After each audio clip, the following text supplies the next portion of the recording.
Birthday emails are some of the most effective emails you can send in e-commerce, as they increase your revenue by 342% per email compared to promotional emails. With automations, you can wish your subscribers a happy birthday and send them a birthday present. First, navigate to your automations page.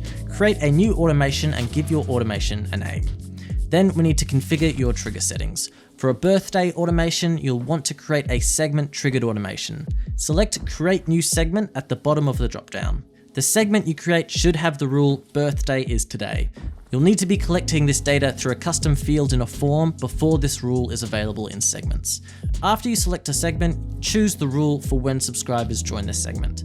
For a birthday email, you want to choose whenever rules match, as you'd like this email to send every year on your subscriber's birthday. Once you select a smart segment and save, you can no longer change the list that triggers the automation.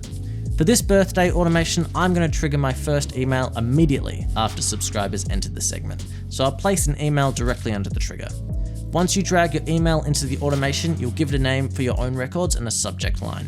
Then click Edit to design your email. You'll be directed to our email composer where you can add content and create your campaign. Once you're done, click Enable and you'll be directed back to your automation in progress. The design of this email is up to you, but typically you simply want to wish your subscribers a happy birthday and then give them a discount as a gift. Now that your email is in place, click Enable at the top right of your screen and you'll be prompted to confirm that you'd like to enable your automation. And that's it, you're done.